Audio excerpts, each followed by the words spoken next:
Boa tarde a todos. Eu agradeço pela oportunidade de estar aqui, poder passar para vocês as experiências que eu tenho como fiscal e auditora de processo eletrônico de votação. Eu gostaria de lembrar aqui, fazer uma ressalva logo no início, que as questões que eu vou colocar aqui, elas não têm a ver com o resultado de eleição.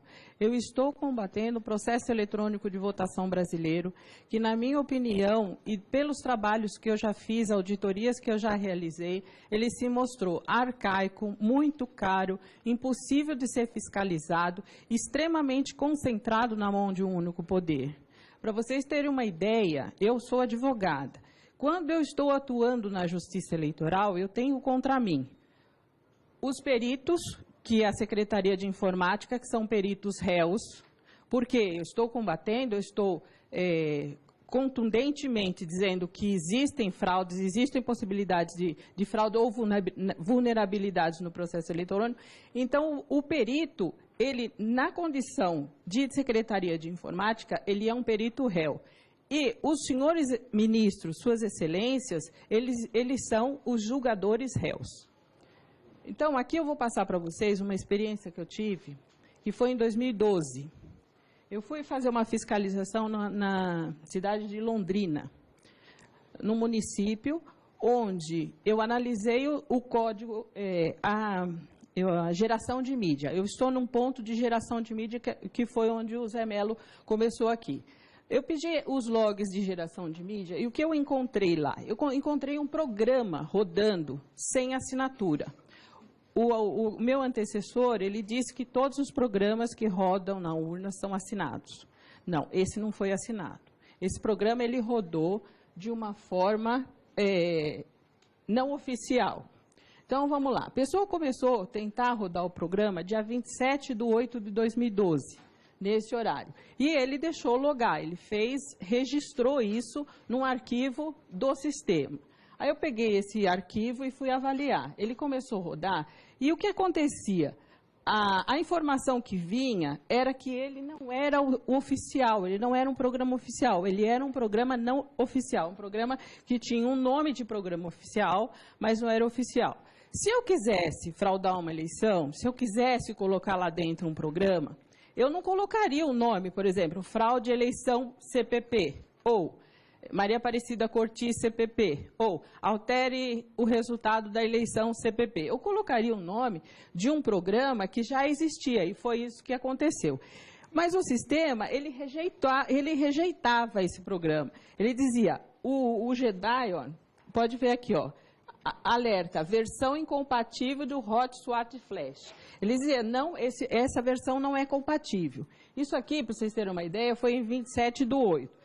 Quem fez isso, foi tentando fazer isso, olha, dia 28 ele tentou de novo. Aí foi dito a mesma coisa, ó, e caiu o sistema. Então, se ele rodasse isso numa cerimônia de geração de mídia, nós fiscais de partido ou auditores, que a gente estava lá em cima do pessoal que estava gerando mídia, a gente pegaria porque o sistema caía. Ele diz, olha, não é compatível, ele quer uma versão 1.993. E a versão que estava rodando desse programa, que a gente não sabe o que era 19,90. Não há que se falar que isso daí já estava na urna, porque não é possível. Por quê? Quando se faz a geração de mídia, se baixa no sistema da Justiça Eleitoral os programas que rodaram aqui pela Secretaria de Informática. E esses programas são assinados e o sistema aceita. Se ele fosse um programa oficial, ele tinha entrado e seria aceito pelo sistema. Ele tentou. Aí, no dia 21/9, ele já estava mais esperto, olha. Ele, mesmo incompatível, ele já estava começando a entrar. Ele já entrou, aqui, ó. Ele já não aparece, ele já não derruba o sistema, ele entrou. Dia 21/9. Quando foi dia 24, que foi a geração de mídia, ele entrou e rodou normalmente. Esse programa foi para as urnas e rodou no município de Londrina, nas eleições de 2012. Eu fiz uma petição e fui questionar essa informação que foi passado. Esse programa não era um programa importante, era um programa que não servia para fraudar. Aí eu não entendia, eu não entendi por que, então, que eles teriam que tentar tanto colocar esse programa lá dentro e rodar. Porque se não servia para nada, não era para colocar, ok? Na minha opinião. Bem, aí eu fui procurar quem tinha sido a empresa que tinha trabalhado nesse sistema. Aí eu tive mais uma surpresa. Quem trabalhou foi a empresa Smart Martic. Esse consórcio de empresa, ele foi formado dia 13 de 7 de 2015. No dia 17 de 7 de 2015, eles estavam assinando um contrato com a Justiça Eleitoral para exercitação de urna. Ou seja, eles aceitaram a Justiça Eleitoral, pelos dados que tem no processo, ela aceitou essa empresa sem que ela estivesse ainda regularizada, o consórcio. No primeiro termo aditivo, por mais assustador ainda, no primeiro termo aditivo, eles colocaram uma empresa estrangeira, que é a Smart Martic International Corporation. Essa empresa ela foi registrada na Junta Comercial dia 25, ela já tinha, dia 25 do 10, e ela entrou no processo 17 do 9, ou seja, rodou um programa que não era oficial, com uma empresa que foi contratada de forma irregular. Essa licitação é uma licitação que foi feita de forma irregular. Muito bem. Aí o que eu decidi? Falei, na eleição de 2014, porque não dá para a gente fazer nada, porque é o réu que julga. Os senhores, as suas excelências, os ministros, nada pessoal, mas são eles que julgam. Eu acho que não é muito proveitoso da minha parte ficar recorrendo judicialmente. Então, o que eu faço? Eu apresento o problema e deixo para eles resolverem. Infelizmente, eu não tenho obtido resultado. O que eu fiz? Na eleição de 2014, eu resolvi descobrir como que esse programa rodou. Aí, o que eu fiz? Eu pedi ajuda para o professor Diego Aranha, para o professor Pedro Rezende. Nós escolhemos um aluno, um ex-aluno da UNB, colocamos dentro do TSE para ele analisar código-fonte. E ele foi analisando sobre a orientação do professor Pedro e do professor Diego. Eu levei essas informações e disse, olha, onde pode estar o problema? Como eles estão conseguindo assinar programas nos estados? Porque o senhor, lembre-se que o meu antecessor disse que todos os programas são assinados. Não sai nada do TSE sem assinatura, ok? Confirmando? Ok. Então, vamos em frente. Se eu peguei o problema aqui, que foi na geração de mídia, eu peguei o problema aqui. Aqui é a carga das urnas, aqui é a totalização e divulgação. Eu peguei aqui. Então, o problema estava aqui. Aqui o que é? É o desenvolvimento dos programas no TSE. Então, tanto eu, professor Diego e professor Pedro, nós decidimos centrar nossas forças aqui. Vamos analisar o código-fonte. Analisando esse código-fonte, a gente achou uma coisa muito estranha, muito perigosa para a nossa democracia. O que aconteceu? Nós Presidente, temos questão de ordem. Está difícil de ouvir. Deixa eu ver se trocar o microfone. Não, eu acredito que é o plenário conversando. É o plenário, aqui. não é a professora. não sou, desculpa, pensei que era meu. Não. Vossa Senhoria pedir silêncio, por favor. Vou só pedir para que todos, então, respeitem a palavra da nossa convidada. Então, o que nós descobrimos dentro do TSE sob a orientação do professor Diego Aranha e do professor Pedro Rezende, através das mãos do Gabriel Gaspar. Nós descobrimos um programa no Fonte, um programa executável, que estava inserido no sistema de segurança da urna. Ele é um subsistema do sistema SIS. Quando o senhor Zé Melo disse que entram os programas saem do TSE assinado, eles vão para os estados. O primeiro programa que entra é o SIS, que é o Programa de Segurança da Urna. Esse programa, dentro dele, tinha um programa chamado Inserator, que serviu para levar a capacidade de assinatura digital de programas não oficiais. Bom, eu já tinha conseguido metade do meu objetivo, porque como esse programa conseguiu rodar lá, se eles não tinham como assinar? Assinatura, gente, não pode ficar dentro do sistema de segurança. Assinatura é uma prerrogativa do TSE. O TSE não pode negligenciar isso e deixar ir para os estados. Então, o que ele fez? Mandou para os estados, ok? Então, bastava que a pessoa conhecesse que existia esse programa, bastava que a pessoa fizesse um comando num computador, que ela conseguiria assinar um programa e pôr esse programa para rodar dentro da urna. Certo? Aí eu fiquei pensando ainda, bom, não é suficiente isso. A pessoa que for fazer isso, ela tem que levar um pendrive, ela tem que levar alguma coisa para poder colocar o programa dela lá dentro, assinar e colocar para rodar. Como é que ela faz? Eu tive mais uma ideia. A justificativa do TSE foi o seguinte: esse programa ele foi usado até 2004 para assinar o certificado. Em 2004 ele parou de ser usado e está lá para atender outros projetos. Senhores, ele pode estar lá para atender outros projetos desde que ele não vá para os estados. Mandar programa de assinatura para os estados é muito perigoso. E qualquer um, mesmo que for, digamos um advogado que não entende muito de computador, esse advogado, se ele tiver conhecimento disso, ele é capaz de assinar um programa e pôr para rodar. Aí vocês vão falar assim, não, mas a urna tem 7.999 travas. Não importa. Se esse programa for bem escrito, ele vai levar todas as travas consigo e vai até o final do processo, vai gerar um boletim de urna válido e vai levar para a totalização e vai dar um resultado da eleição.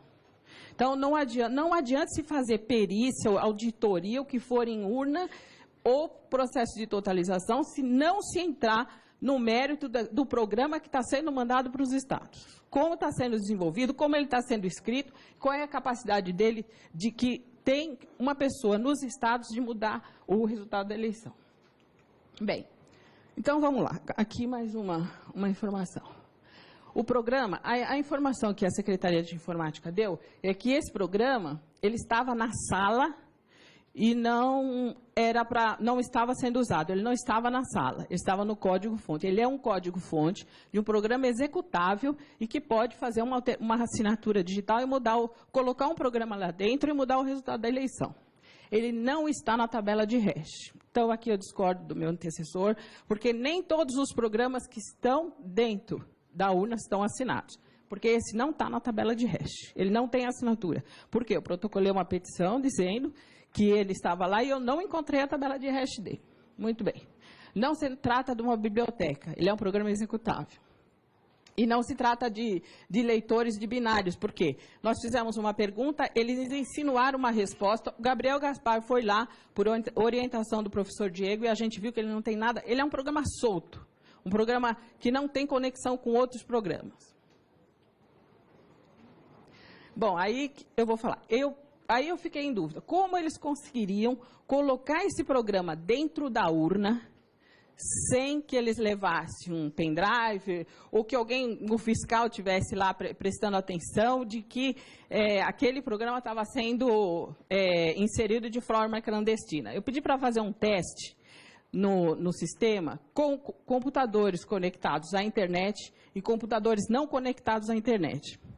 Quando se gera mídia, o fiscal de partido não tem como saber se o computador está ou não ligado à internet. Não existe nenhuma trava nesse sentido. Então, a urna realmente não está conectada à internet, mas o computador está.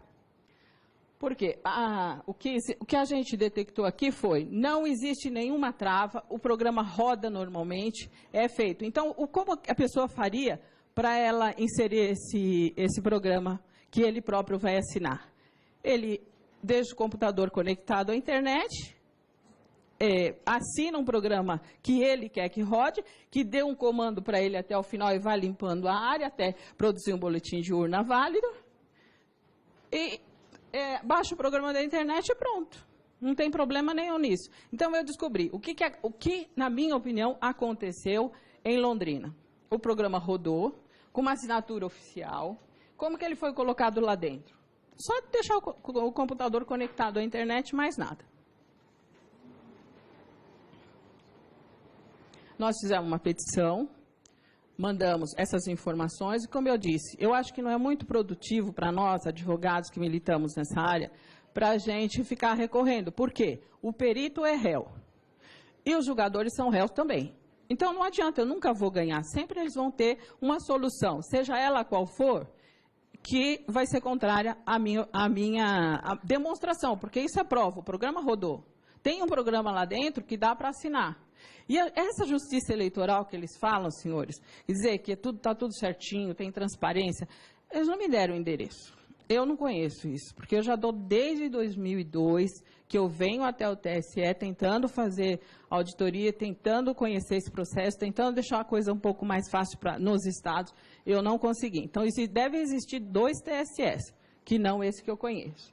Bom, lógico que a minha petição foi indeferida, até porque disseram que eu não tinha competência para fazer, etc. Então, eu trouxe a mesma foto, Zé Melo. Mas só que eu estou dizendo o seguinte, eu não assinei, ninguém assinou esse programa. E outra coisa, eu quero exortar o Ministério Público, porque o Ministério Público é um órgão maravilhoso, um órgão muito capaz, um órgão muito competente. Só que ele está assinando a petição que a Secretaria de Informática faz, sem ler.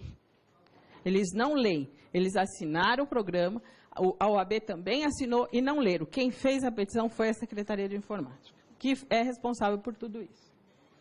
Bem, aí eu voltei um pouquinho mais para a Smart Martic esse ano de 2014.